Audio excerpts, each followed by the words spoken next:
is a Bramble Jam podcast.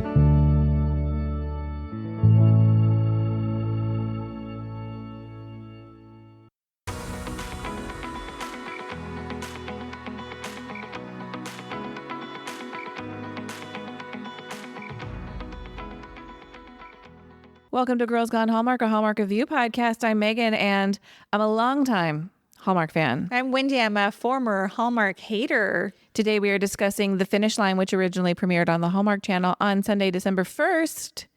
Come hang with us on Instagram. We are Girls Gone Hallmark. We are currently playing a guessing game in our stories about who our mystery guest was this week. We're having a good time. Obviously, that episode is already dropped, but we like chatting with you over there. Hey, we have a great Facebook group, and we're excited that we hit 1,000 members over there. Look, we've tried to have Facebook groups in the past on other projects we've worked on. We've tried to be successful in many ways in the past. Who knew? Who knew that Hallmark movies would be the place, the business success that we would experience? Yeah.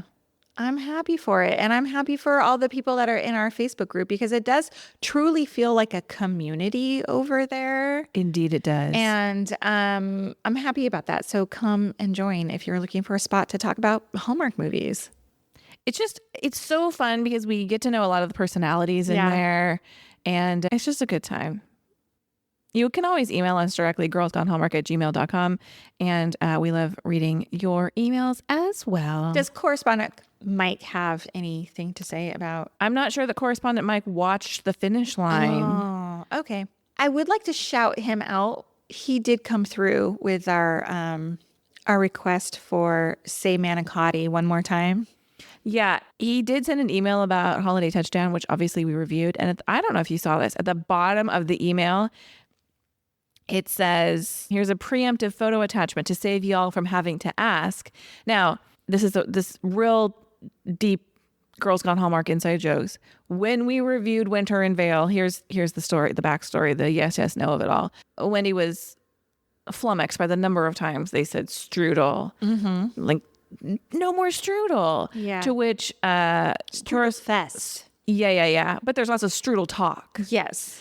To which correspondent Mike made a funny Pulp Fiction meme with say strudel one more time, which became a thing, right? So then we get say manicotti one more time from Christmas on Call. Mm-hmm. He then sent us the same meme with say Christmas Day game one more time. Oh, funny. Super funny. Didn't we just recently say it's good to feel known? Yeah. Yeah. To be seen. It's good to be seen.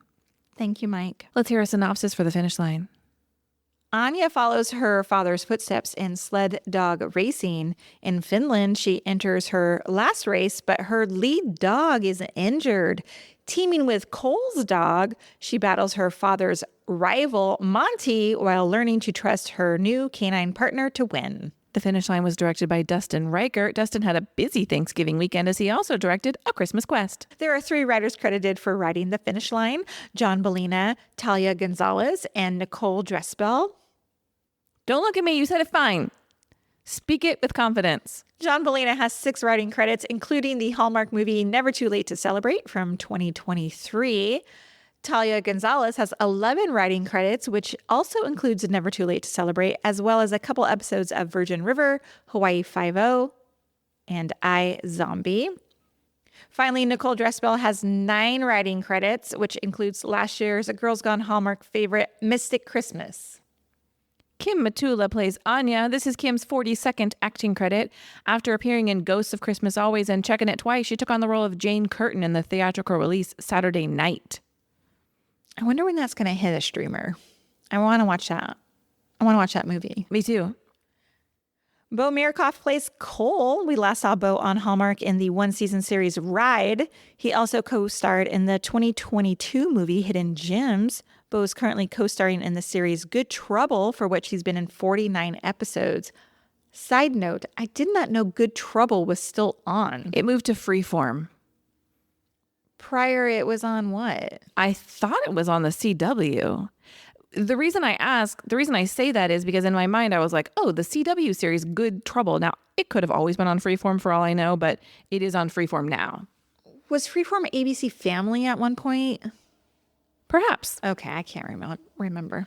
Nicole Sakura plays Elise. Nicole has 34 acting credits and is probably most well known as the iconic Cheyenne on Superstore. A show everybody should watch. Get ready for the Nicole Sakura appreciation episode. Oh, nice. I did enjoy her in this a lot. Benedict Grøndahl plays cousin Lavi. Benedict is an Icelandic actor with 6 acting credits, and this is his first credit for Hallmark.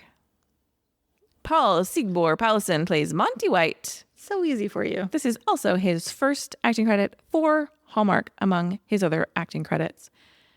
The Finish Line was filmed on location in Finland and Iceland. We're going to take a quick break and come right back with our first impressions.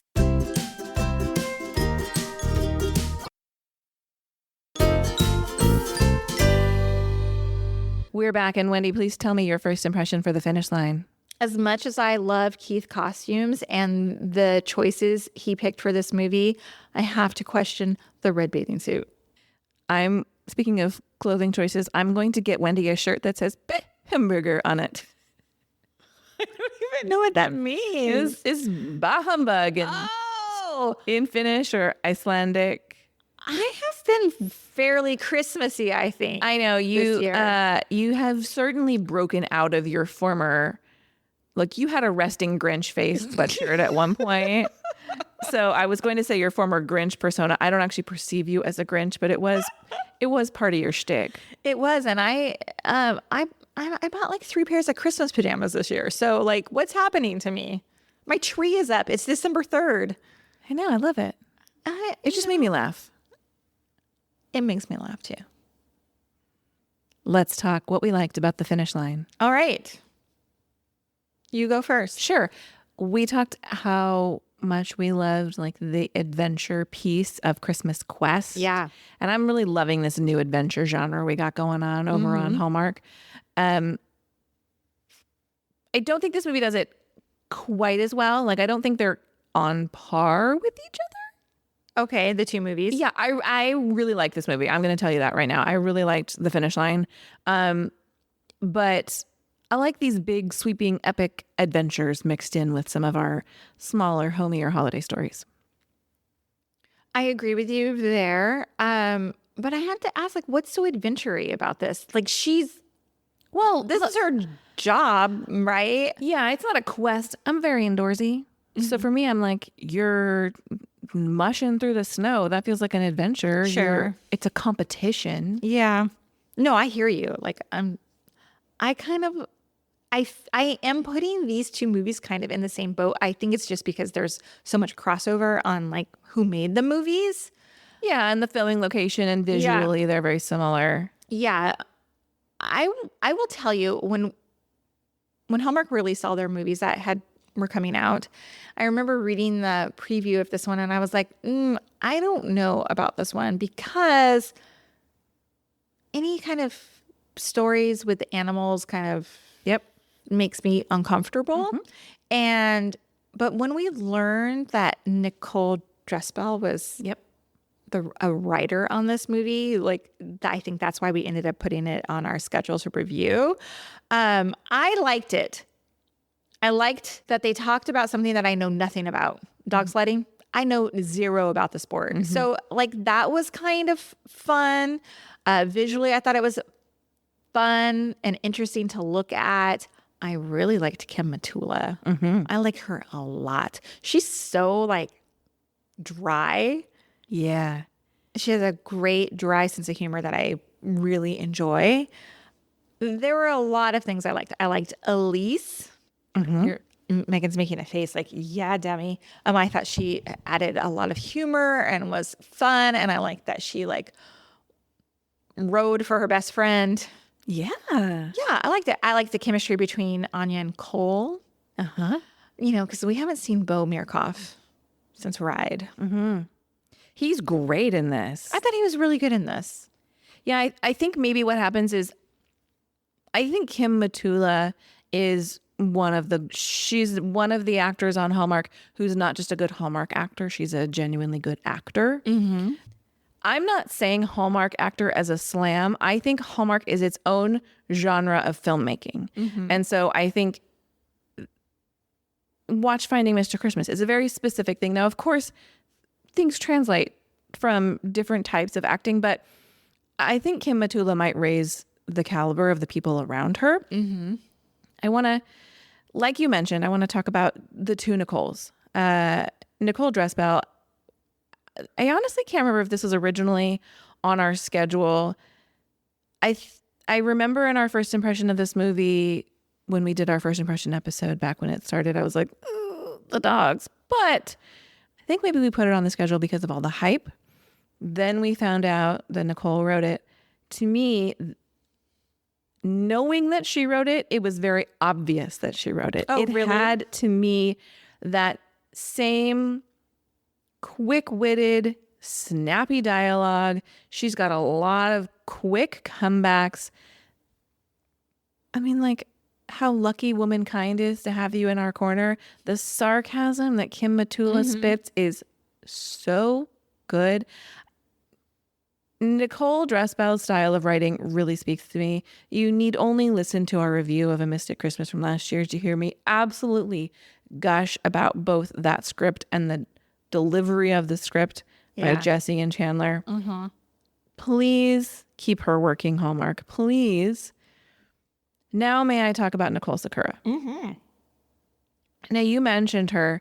Nicole Sakura comes on screen, and when I originally did the notes for this movie, and when I did them, she was not listed on IMDb. And so I'm looking at her and I'm doing this like confused dog head tilt, like she's familiar to me, but I'm not really good at pulling those references. I can't make the connections. I live and die by IMDb. And when I pulled it up, and when I realized that is none other than Cheyenne, and part of the reason why I didn't recognize her is Cheyenne her character uses a very specific voice. Oh. And I was like, that's not her voice. That's not the voice I know her with. I think Nicole Sakura is going to be the next lead Hallmark actress. Ooh. Of all the actors we've seen in supporting roles, Daniela Monet. oh, I could see Daniela Monet. I think Stephanie Sy also deserves that elevation. I hope it happens for all of them. I think it's going to happen for Nicole. I loved her. That's in this movie. awesome. I thought she was good. Yeah. I think you're right the way she rides for her best friend, but her story with Lavi was real cute. It was cute. Yeah. I like that she kind of gets like rejected. Obviously, we know it's very transparent the reason why. Yeah. But I liked her. Yeah, this is her first Hallmark movie. Is that right? Yeah, she's definitely going to be in something else. Like I can see her they're going to put her in like a Hallmark mystery first. When she gets in the reporter's face at the end of the movie, Yeah. I'm like, it's giving Charlotte telling Big to back off after he abandons Carrie at their wedding. One of the best scenes ever. It makes me cry every single time. know, The way me she's too. like, no. Yeah, so good. That's the scene that it drew to mind. Well, we'll have to watch for her. I think we're going to see more. Okay. Can we talk about one of my favorite scenes Please. in this movie? When they're they do like that ice, or it's like a cold plunge or whatever. And then they go to the sauna. Look, yes, she's wearing a tragic red bathing suit, but it is kind of a sexy scene. You got Bo Murkoff sitting there shirtless, right? I love a man with a hairy chest too. And they're sipping on wine. The angling of her body, the way she's kind of like semi-reclined but angled towards him, it's a very sexy scene. The juxtaposition of the cold plunge with the humor, although as he's like, the melatonin is going to hit, like you're going to start to feel relaxed. And I was like, I kind of want to do it. I'd never do it. The filming of the cold plunge scene, there's something real freaky about it. It's like either green screened or there's something CGI, because obviously they are not jumping into the ice. Maybe they are. My eyes were telling, it was like a very uncanny valley moment for me. But into the sauna, she's mellowed out. Yeah. It's nice. I enjoyed Steamy it. in more ways than one. And then they go to like an ice restaurant, Yeah. which made me like laugh out loud because how many times I've dogged on an ice hotel movie. this network, an ice restaurant I could get behind. Of course. I'm not sleeping there. No. You know? I would be a little freaked out the entire time I was in there. My fear about, other than the fact that the ice hotel would be incredibly uncomfortable, like you'd be cold all the time, I'd just be afraid that it's going to collapse. Yeah. And, is it a ice bar or was there actual food there? Because, like, They ate gingerbread. Were they there when they ate remember the gingerbread with the blue cheese? yeah. Oh, yeah, they were. I was thinking, like, they were not, like, cooking in the ice restaurant where things are, like. I would imagine there's no smoke happening in the ice restaurant. Yeah, I know. No heat. Also, gingerbread with blue cheese, I don't know if that's a thing, but I said in the Christmas Quest, my husband's family are Danish and they love blue cheese. So maybe I'm going to have to ask at Christmas. Do they also love black licorice? Oh, my mother-in-law's her favorite thing ever. Oh. Salty black licorice? Yes. How much did you love Cousin Lavi? I enjoyed him. Yeah. Yeah, I enjoyed him. He's so sweet. He was sweet. He was sweet. My final like was at the end. I appreciated the realistic, I like you a lot over the I'm in love with you 5 days ago. Yeah, me too. Thank you, Hallmark, for doing that. Time to talk wishes. I have a few. I have but one. Oh, okay, go ahead. It's the dogs, y'all. When we get like really early in the movie, they're like, he's injured. Obviously, the dog is not hurt, but he's like laying on the vet table and he's like, That's a hard scene for a lot of people to see. that. It is hard. I have a softer heart for dogs than for people sometimes. And then like we see, my brain kept going to the like, these dogs are working so hard. When there's another scene where a different driver has brought her dog and like the dog keeps getting dehydrated. And I'm like, the poor dogs. Yeah, I imagine though that they have representation on set. Look, even Keith was like, these dogs are obviously very well loved. I know that there's very strict rules about animals being on movie sets. I'm sure they are incredibly well treated. But these are dogs who this is their job. Now, I don't know if these are huskies. They look like huskies, but maybe they're some other type of dog. If you've ever met a dog like that, they have endless wells of energy. And perhaps this is the perfect outlet for dogs like that. Well, I have to say, like, I was curious outside of the movie in regards to dog sledding. When they're running races, do they get breaks? Like, do they stop for water? I don't know. I'm curious. How long are these races? Very curious. Yeah. That's your only wish? Yeah. Okay, I have a few. Monty, first of all, what a jerk this guy is. And I loved at the end, he's like, I'm a jerk, but I'm not a monster. Yeah. So I love that there was some self-realization there. But he went really hard on Anya a lot. Like, it was personal, I thought. Yeah. It made me feel a little bit uncomfortable. And I guess that's good for a movie. Yeah, he's the villain. Yeah, and I think maybe that's what it's a like and a wish together. Like, yes, we needed his character in this movie, and yes, characters should make you feel a certain way, but the wish was like, he's too mean. Yeah, he was mean. I agree. The other thing I was wondering if what we saw on screen, like, did they simplify the dog racing too much? Like, so when she was trying out Cole's dog, right? And like she did a little loop. Like a practice lip. Yeah. I was like, that's it? I was like, it's got to be more in depth than that, more complicated, more whatever. I maybe they dumbed that down quite a bit. Probably because the dogs can only do so much. They don't want to overwork them. Yeah, we probably didn't see a true representation of what that's like. Oh my God, I forgot to mention the that I really liked. When they almost fall off the cliff? Yes. I know, I was just thinking that too. When you mentioned the monster scene, very dramatic. Super dramatic. I'm like, this season we've had a big fight. Yes. Now we have this where she's hanging out. I mean, it was a real 90210 Brandon Dylan moment here. Reach for my hand. Look me in the eyes. Reach for my hand. Yeah. but scary. And then I was like, Monty, I know you're hurt, but you're just standing there letting her dangle from the sun. And your dogs are going to get pulled off. They're still attached to the sled. And because the dogs yelp a little bit. Yep. Now, I know the dogs were not in any danger in that scene. No dog was going to go off of a cliff. Neither was Kim Matula, but I was very worried for them. I know. I was like, if I had a broken leg, I would still be trying to drag my ass over there to like help her and the dogs that they don't go over. Yeah. And her in that scene, I was like, why are you trying to dig his sled out with your back to the cliff? Yeah. Oh my God. You don't hack away at the ice while you're on the edge of the cliff. No. We see what's happening. I was like, she's too nice to this guy. I'd have been like, peace, bro. And I thought he was going to steal her like sled at one point. I did too. But I would have been like, let's release the dogs so they don't go over the cliff and then move on. Golly. I would have just left him out there. I'd have been like, you're a jerk. I'm not helping you. Bye. I'm winning. But she had made the point earlier, like she doesn't want to win. She wants to play someone when they're at their best. She doesn't want to win. Fair. Any like premier athlete, I think, is like that. Sure. My last little wish, another movie where they're playing too many Jingle Bell sound effects.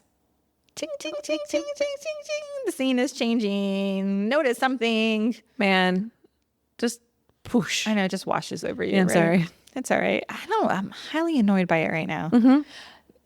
It wasn't this movie. It was Christmas Quest, and I should have mentioned it there. The music was so loud in Christmas Quest. Like, it would be like a dialogue scene, and I had to have it turned up because Grandma can't hear. Yeah. And then the music comes on. Even my husband down here, he's like, why is the TV so loud? Anyway. You know, that could be your TV settings too. That could be the way like your TV is mixing. Yes. Oh, I didn't know that.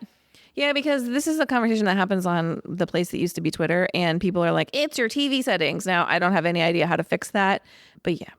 Okay. Are you ready for Did You See That? Yeah, and I only have one, and I already talked to her about her sad red bathing suit.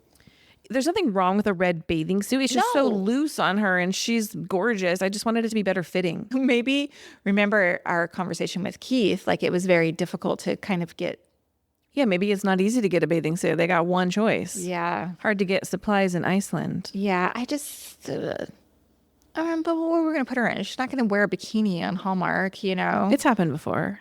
A bikini? Yes.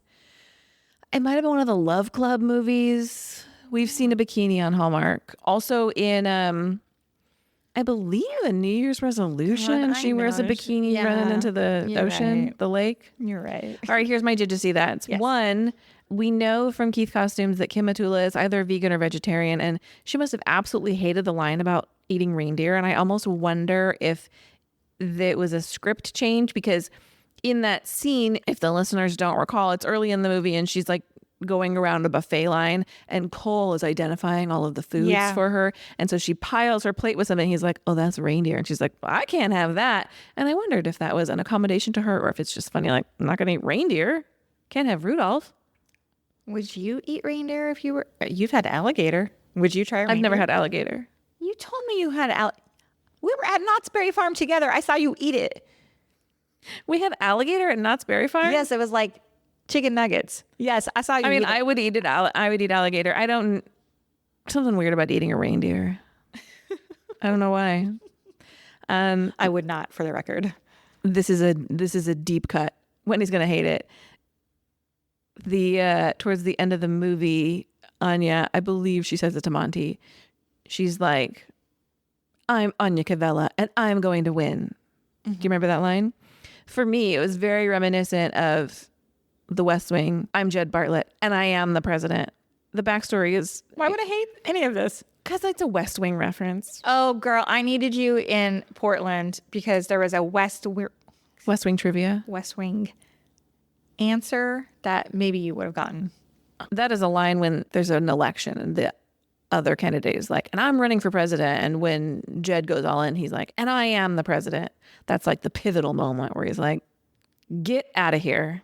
Got it. What did you rate The Finish Line? I gave it 3.5 stars. 4.5 stars. I loved it. Thank you for listening to this episode of Girls Gone Hallmark, a Bramble Jam podcast. If you love this podcast, leave us a rating, leave us a review, and we will see you next time. Goodbye. Bye.